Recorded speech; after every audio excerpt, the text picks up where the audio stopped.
vous allez bien. On se retrouve aujourd'hui pour une vidéo du coup qui sort tous les mois, l'habituel, du coup la sortie livresque du mois de janvier. Et on peut dire que les maisons d'édition nous font de très beaux cadeaux du coup pour cette nouvelle année qui commence, puisqu'on a des suites de sagas, on a des nouveautés, on a de très beaux livres qui sortent. Donc voilà, je vais vous montrer tout ce que moi j'attends avec impatience et puis j'espère que vous les aimerez autant que moi. C'est parti! Le 4 janvier, du coup, on commence avec un pacte avec Laura Elf. La couverture est plutôt jolie, c'est la maison d'édition Big Bang qui le sort. Je vous lis le résumé, ça a l'air franchement plutôt pas mal. Les elfes ne viennent pour que deux raisons, la guerre et les épouses. Dans les deux cas, leur apparition est synonyme de mort. Il y a 3000 ans, les humains étaient des proies de races puissantes, pratiquant la magie sauvage. Heureusement, un traité fut signé et une barrière entre les mondes érigée. Afin d'honorer ce traité, les habitants humains du village de Capton sont forcés de fournir tous les 100 ans une jeune fille afin qu'elle devienne l'épouse du roi elfe et parte vivre avec lui.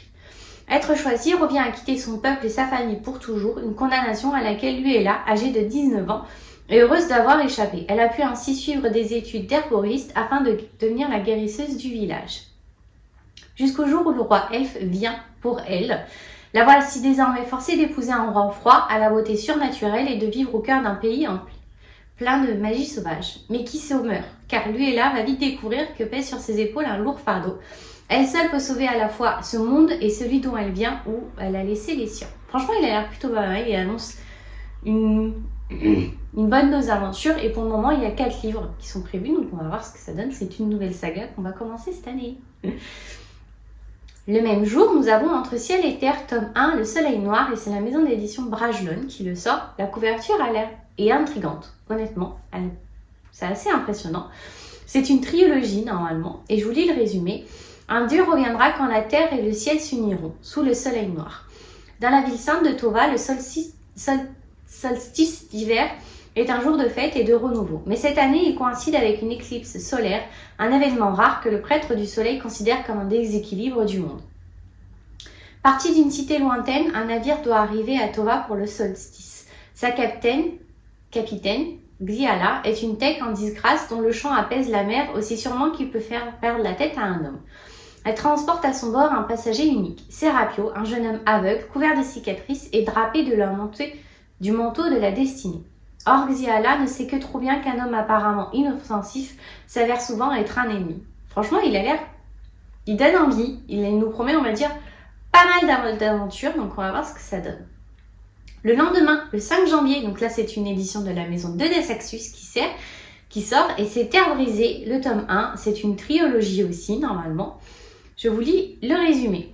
Sauve le monde ou détruis-le. Une ombre inquiétante s'étend sur Terra Vaste. La jeune Coréenne la ressent nichée dans sa petite ville au bord de la mer. Fille d'une pirate légendaire, elle découvre bientôt une troublante vérité. Elle est la dernière d'une ancienne lignée prestigieuse et le seul espoir de sauver le monde de la destruction. Mais elle ne sera pas seule, alors même que l'obscurité tombe, elle est rejointe par un groupe de compagnons improbables. Un écuyer obligé de la choisir entre la sécurité et l'honneur, un immortel désireux de vengeance d'une promesse non tenue, un assassin exilé et sanguinaire, une sorcière dont les énigmes cachent une prévoyance inquiétante, un faussaire au passé secret, une chasseuse de primes avec un compte à régler. Ensemble, ils vont affronter un adversaire vicieux, invisible et déterminé à réduire ensemble tous les royaumes. Franchement, ça a l'air plutôt pas mal. Je pense que ça va être une belle aventure et donc une belle trilogie. Le même jour, nous avons Sky Hunter, tome 1, L'arme secrète. Donc c'est pareil, c'est la maison d'édition de Saxus. Par contre, pour celui-ci, j'ai un petit doute. Je ne sais pas trop quoi en penser. La couverture, en tout cas, ne me parle pas. Donc c'est peut-être aussi pour ça. Je vous lis le résumé. Dans un monde brisé par la guerre, un jeune groupe de soldats est prêt à tout sacrifier pour sauver ce qui leur est cher. La terrible fédération Carenza a conquis de nombreux pays, faisant de Mara la dernière nation libre au monde. Les réfugiés fuient vers sa frontière pour échapper à un sort bien pire que la mort, la transformation en créatures mutantes connues sous le nom de spectres et qui sont envoyées par les fédérations pour attaquer Mara. Talin, qui a perdu sa voix et sa maison dans le conflit, a trouvé asile avec sa mère dans ce pays qui la considère comme inférieure. Elle fait malgré tout partie de la force élite de Mara, les abatteurs, chargés de contenir la menace des spectres. Mais au fur et à mesure que le nombre de créatures augmente, la défaite semble inéluctable. Un jour, un mystérieux prisonnier est ramené au front. Talin sent qu'il y a quelque chose de spécial chez lui. Est-il un espion de la Fédération ou bien l'arme qui permettra de les sauver tous? Si j'ai on va dire un immense doute sur celui-ci, c'est parce qu'en fait c'est plus de la science-fiction, genre dans l'espace ou autre. En tout cas, c'est ce que donne l'impression de la couverture et c'est le genre de roman que je lis très peu. Donc c'est pour ça aussi que j'ai autant un doute. Je ne sais pas trop quoi en penser. Je pense honnêtement que je vais commencer à le lire en e-book plutôt que d'acheter le bouquin qui vaut 20 balles ou 25 € si je prends la version de luxe et que je ne sais pas si je vais aimer ou pas. Donc je préfère commencer petit et on verra ce que ça donne. Le 5 janvier, nous avons les 12 d'Aristar, tome 1, La vengeance de la dame. C'est la maison d'édition Nathan. La couverture est magnifique. Honnêtement, elle est juste sublime. Je vous lis le résumé. Elle était née pour le tuer, elle a promis de le protéger. L'empereur d'Aristar gouverne avec 11 conseillers, tous reliés entre eux par le pouvoir de Rayon. Grâce au Rayon, ils sont unis comme des âmes sœurs et personne ne peut tuer l'empereur à part l'un de ses conseillers. La jeune Tarissaï a grandi dans un palais isolé, loin de la capitale, élevée par une mère mystérieuse. À 11 ans, elle est envoyée à la sélection des conseillers du jeune prince Dayo. Au moment de partir, sa mère l'oblige par un vœu magique à une mission tout autre. Elle devra gagner l'amitié de Dayo, puis le tuer. Tarissa ne veut pas attendre que la malédiction de sa mère s'accomplisse, elle ne veut être l'instrument de personne. Mais voilà qu'à 16 ans, le temps lui est compté. Son lien avec le prince est plus solide que jamais. Sera-t-elle assez forte pour suivre son propre chemin? Ça a l'air plutôt pas mal, honnêtement. La couverture, en tout cas, donne extrêmement envie. Donc on verra. Franchement, il me vend du rêve, celui-ci. Donc on va voir. Le 5 janvier, nous avons du coup Mercy Street qui sort. C'est absolument pas un roman fantasy. Je vous lis le résumé. Dans la ville de Boston, la clinique de Mercy Street offre un nouveau départ aux femmes désireuses d'avorter. C'est là que Claudia travaille depuis des années.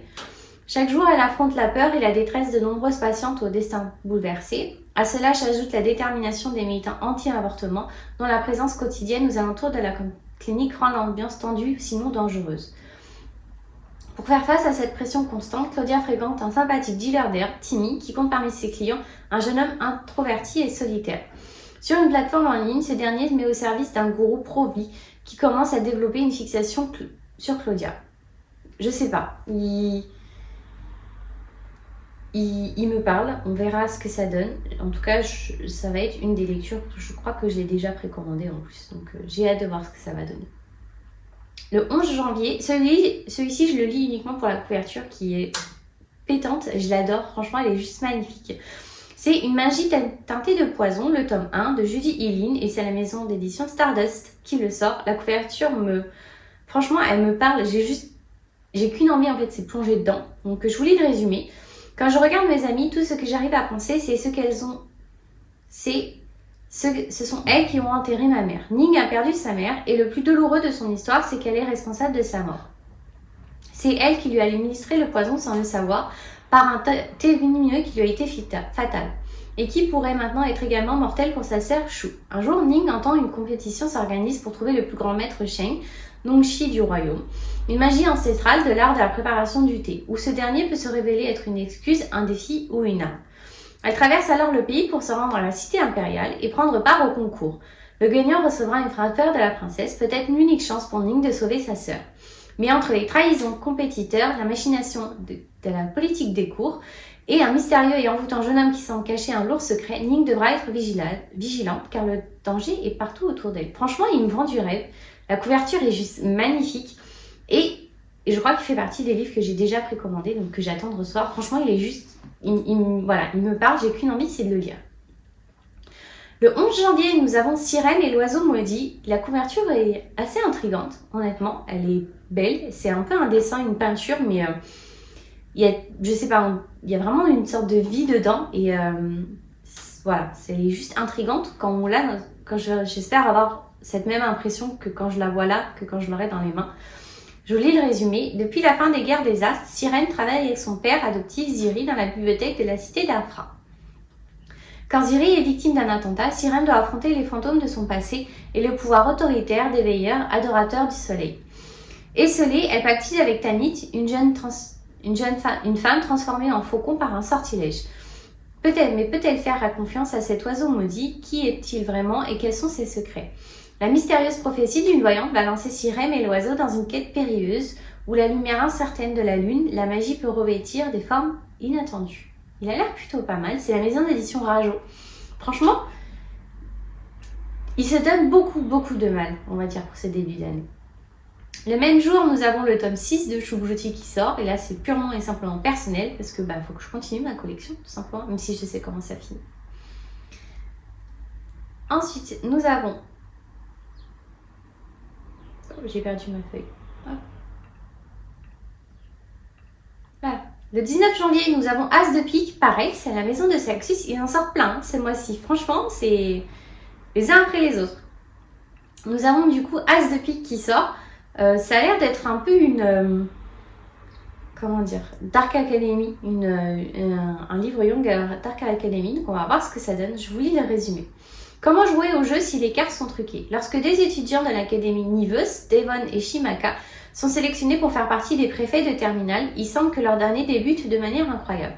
Non seulement cela aura fière allure sur leur candidature universitaire, mais ils se retrouveront ainsi en lice pour devenir majors de promotion. Cependant, peu de temps après l'annonce, quelqu'un se fait appeler As et commence à faire circuler des messages pour révéler les secrets sur les deux préfets. Des rumeurs troublantes qui bouleversent leur vie et menacent tout ce qu'ils avaient soigneusement planifié. Ce qui ressemble au début à une mauvaise farce se transforme rapidement en jeu dangereux aux terribles conséquences. Devon et Shimaka pourront-ils arrêter l'inquiétant As avant que les événements ne prennent une tournure mortelle? Ça a l'air plutôt pas mal, un peu genre Elite ou Riverdale, un peu dans ce style-là, donc on va voir ce que ça donne. J'espère en tout cas que je vais aimer. Le 12 janvier, nous avons Silage qui sort de la maison Pocket Jeunesse. Jade, 19 ans, emménage à Paris pour réaliser son rêve, travailler en parfumerie. Loin de sa Bretagne natale et de sa grand-mère, elle découvre la vie d'adulte, les plaisirs qu'offre la capitale, ses dangers, ses odeurs suaves ou répugnantes. Lors d'une soirée, elle s'éprend de Victor, alias Domino. Entre ce garçon qui voit le monde en noir et blanc et Jade dont les sens se mélangent, c'est le coup de foudre. Mais Victor est lunatique et cet amour va faire sombrer la jeune fille. Par chance, elle rencontre Zachary Mignard, un célèbre parfumeur qui l'a choisi comme apprenti. Jade n'a plus qu'une obsession, créer sa fragrance. Elle veut posséder les effluves de ceux qu'elle croise, mettre en flacon leur peau, leurs cheveux, quitte à briser tous leurs interdits. Ça me fait énormément penser à un film. Donc on va voir si ça va être autant, on va dire, perturbant, on va voir ce que ça donnait. Mais franchement, il donne nettement envie, puis la couverture est très belle. Elle est assez mystérieuse, mais elle donne extrêmement envie. Le 16 janvier, nous avons Enchantement, le volume 1, c'est la maison d'édition Inceptio qui sort. Autrefois, le monde était béni par la magie. Les enchanteurs étaient légion. Aujourd'hui, Merlin est le dernier de son espèce, condamné à chercher son successeur alors que son immortalité lui a été retirée. Pire encore, Thorhold, le plus dangereux sorcier de sa génération, s'est échappé de sa prison pour se venger. Un chemin parsemé d'embûches attend Merlin, qui devra composer avec les farces du destin. Sera-t-il à la hauteur des attentes du monde magique? Voilà, c'est juste que c'est sur Merlin, tout simplement. On va voir ce que ça donne. Ça me donne juste envie pour ça. Le 18 janvier, nous avons Le Chant des Cavalières. C'est un livre qui a l'air assez féministe. C'est aussi pour ça que je l'ai pris. Je vous lis le résumé. Dragon, cavalière et herboriste. Un royaume divisé, instable, des forces luttent pour le pouvoir. Un ordre de femmes chevauchant des dragons, des matriarques, des cavalières, des écuyères et parmi elles Sophie qui attend. Le premier sang, le premier vol, son amante, son moment, des réponses à ses questions. Pour trouver sa place, elle devra trouver entre les intrigues de la cour et de son ordre, affronter ses peurs et ses doutes, choisir son propre destin et devenir qui elle est vraiment. La couverture est spéciale. Elle est toute rouge, elle paraît genre extrêmement sanguinaire. Donc à voir ce que ça donne, mais en tout cas il me donne plutôt envie. Le 18 janvier, nous avons Twin Crown qui sort du coup, et c'est la maison d'édition Bayard. Il a l'air pas mal, franchement il donne extrêmement envie. J'ai un des chats qui gratte, je ne sais pas ce qu'il fait. Je vous lis le résumé. Ringrock s'est préparé toute sa vie à usurper la place de sa sœur jumelle et monter sur le trône d'Eanna. C'est le seul moyen de mettre fin à la guerre contre les sorcières qui l'ont élevée. Rosebart, elle, s'apprête à devenir reine, épouser le prince du royaume voisin et s'assurer un allié de la lutte contre la magie. Ce duel animé par la vengeance, où les secrets se révèlent et les amours impossibles fleurissent, qui obtiendra le pouvoir? C'est une duologie, il y a 2 tomes. Franchement, il promet énormément d'action. J'ai vraiment hâte. C'est une nouvelle saga encore. On commence cette année avec des tonnes de sagas. Le 19 janvier, c'est une suite cette fois-ci. Du coup, nous avons le Royaume Immobile, tome 2, le règne des chimères. Et franchement, j'ai trop hâte de le lire. C'est la maison d'édition Slalom. Un mois s'est écoulé depuis la fuite d'Ivy et Dodd vers l'ailleurs. Ils ont trouvé un toit, un emploi et s'accommodent de leur nouvelle vie. Mais c'est sans compter sur les responsabilités d'Ivali, la reine Mab, envoie 2 anciennes connaissances de la jeune femme pour la ramener dans le Royaume Immobile. Elion a beau s'être emparée du trône d'Evergy, elle ne parvient pas à maîtriser le Glimmer qui poursuit sa délinquance. De son côté, Céline règne sur Radiance où des chimères cauchemardesques peuplent la nuit perpétuelle qu'elle entretient. Ivy va devoir se battre pour son peuple, nouer de nouvelles alliances, notamment avec la mystérieuse cour d'ombre, travailler sur sa maîtrise de l'art, sa confiance en elle-même, surveiller ses arrières, car le Royaume Immobile n'a pas terminé de livrer leurs secrets. J'ai trop hâte d'avoir la suite, j'avais adoré me plonger dans cet univers-là, donc j'ai plus que hâte. Le 19 janvier, nous avons De Lune et de Sang de la maison d'édition Lumen. La couverture, honnêtement, Lumen font de très beau travail dans leur couverture. Et là, je pense qu'ils ont... c'est un travail magnifique. J'adore la couverture, elle est sublime. Franchement, elle est juste magnifique. Donc, je vous lis le résumé.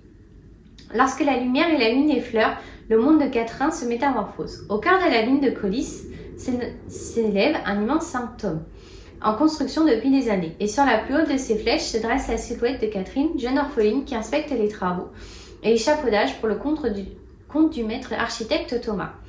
Un soir de pleine lune, en mission pour celui qu'elle considère comme son père adoptif, elle fait une chute vertigineuse et se blesse. Pire encore, l'espace d'un instant, elle a la vision sanglante d'un meurtre et entend les appels au secours d'une jeune femme. Lorsque le brillant et énigmatique Simon Ménos est chargé d'élucider le mystère, Catherine se retrouve entraînée dans une mystérieuse spirale où le tueur ne cesse de frapper encore et encore. Grâce aux instants d'une prédiction effrayante du jeune homme, expert en matière de folie criminelle, le duo tente de remonter la piste du prédateur. Tout ce temps, la jeune fille doit aussi protéger son propre secret. Elle découvre peu à peu que la ligne lui accorde des pouvoirs surnaturels qui pourraient bien faire d'elle une paria, mais surtout pourrait être la chef de tout, la clé de tout. Monstre en cavale, traque haletante sur un fond de magie interdite, quête des origines. Catherine et Simon parviendront-ils à mettre un terme à ce macabre engrenage? Ça a l'air trop beau. Franchement, il a l'air juste sublime. Et la couverture la couverture, elle me donne plus qu'envie. Donc en fait, déjà, tout y est. Le 19 janvier, nous avons entre toi et moi, Le Monde de Pocket Jeunesse. La couverture est simple, mais c'est plus le résumé qui m'a attirée vers ce livre-là. Même si chaque pas lui prend toutes ses forces, Alice est bien décidée à se battre pour celui qu'elle aime. Alice a beau être malade, confinée dans son lit, elle sort de sa chambre tous les jours. Ce miracle, c'est la plateforme Streamcast qui le permet. Elle suit des lives de différentes personnes et vit à travers elles, jusqu'au jour où un streamer, Wesley, est tué dans un accident sous ses yeux alors qu'il fit se filmer à vélo. Traumatisée, la jeune fille recommence pourtant à suivre à nouveau un streamer, Rowan, qui l'encourage à arrêter de vivre à travers les écrans pour donner une chance à la vie, la vraie. Mais il a aussi un secret qu'il tait à Alice, mais aussi à lui-même. Franchement, je sais pas pourquoi, mais il me donne juste envie, honnêtement.